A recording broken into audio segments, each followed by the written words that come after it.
Continuando agora a página 117. Não sei se os meus leitores já adivinharam a razão por que dei um relato tão detalhado desse episódio da primeira infância do paciente. Nota: pode ser referido a uma época em que tinha mais ou menos 2 anos e meio entre a suposta observação do coito e a sedução.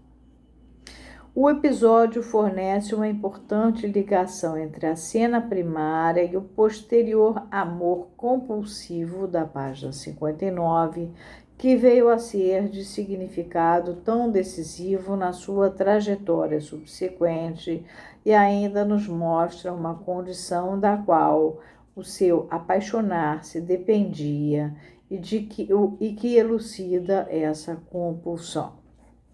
Quando viu a moça empenhada em esfregar o chão, ajoelhada, com as nádegas projetando-se e as costas em posição horizontal, deparava outra vez com a postura que a mãe havia assumido na cena da cópula. Para ele, a moça transformou-se em sua mãe. Foi presa de excitação sexual devido à ativação dessa imagem. Nota: isto foi antes do sonho. E, como pai, cuja ação ele só pode ter considerado na ocasião como a de urinar, o que ele conhecia, comportou-se de modo masculino em relação a ela.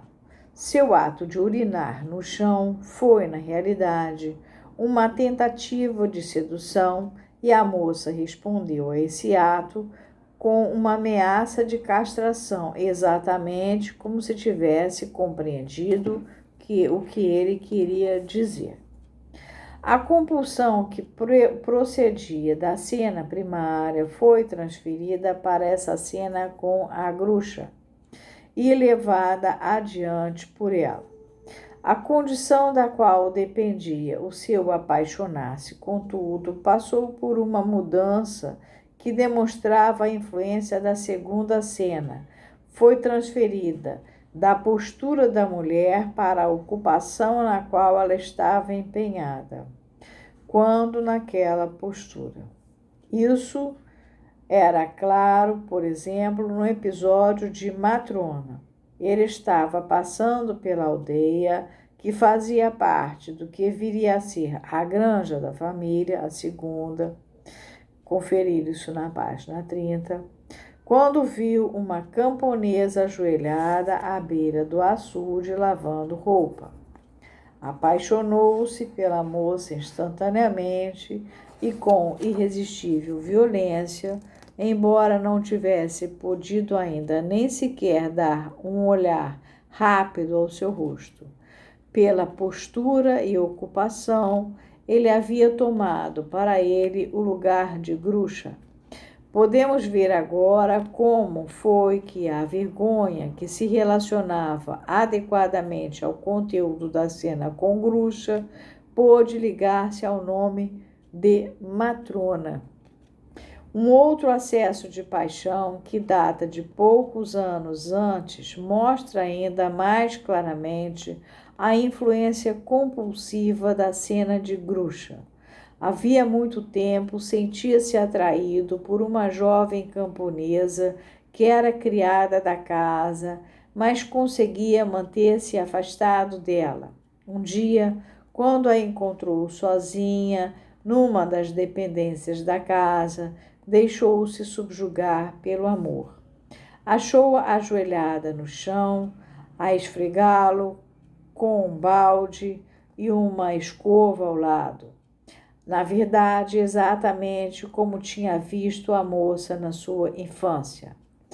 Mesmo a sua escolha final de objeto, que desempenhou um papel tão importante em sua vida, mostra, pelos seus detalhes, embora não possam ser apresentados aqui, ter sido dependente da mesma condição, bem como ter sido uma ramificação da compulsão que, partindo da cena primária e prosseguindo na cena com Gruxa, dominara sua escolha de amor. Já observei em uma página anterior que reconheço no paciente um empenho em aviltar o objeto de seu amor. Isso seria explicado como uma reação contra a pressão da irmã, que lhe era tão superior. Mas prometia, ao mesmo tempo, ver página 37, mostrar que esse motivo autoafirmativo não era o único determinante, mas que ocultava um outro, mais profundo, baseado pela lembrança do paciente, da moça, esfregando o assoalho, também fisicamente rebaixada, diga-se de passagem. Todos os seus objetos de amor posteriores foram substituídos dessa pessoa, substitutos dessa pessoa, a qual acidentalmente, pela sua atitude, tornara-se o seu primeiro substituto materno. A primeira associação do paciente em relação ao problema do seu medo da borboleta pode ser agora com facilidade explicado retrospectivamente como uma alusão distante à cena primária. 5 horas. O V.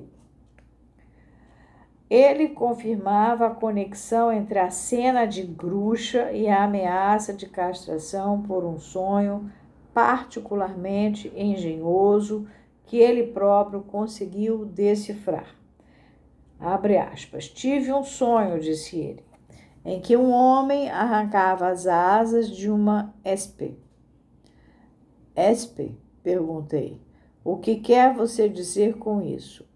O senhor sabe, aquele inseto com listras amarelas no corpo que dá uma picada.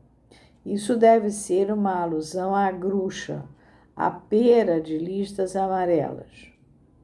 Agora eu podia corrigi-lo. Você quer dizer uma vespa?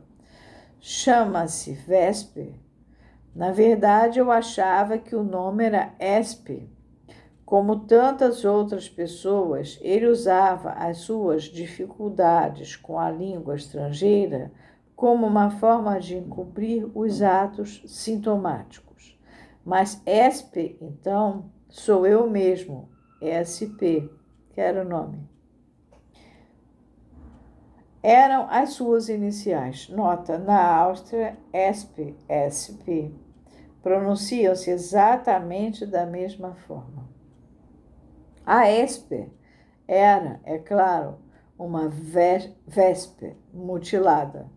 O sonho dizia claramente que ele estava se vingando de Gruxa por causa de sua ameaça de castração.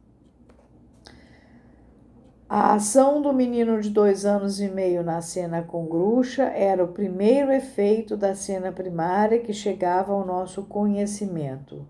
Representa-o imitando o pai e mostramos uma tendência a um desenvolvimento numa direção que mereceria depois a denominação de masculina. A sedução levou à passividade, para a qual, em todo caso, o caminho estava preparado pelo seu comportamento ao testemunhar a relação sexual dos pais. Agora o Freud vai voltar um cantinho lá para um pedaço e aí a gente vai parar aqui.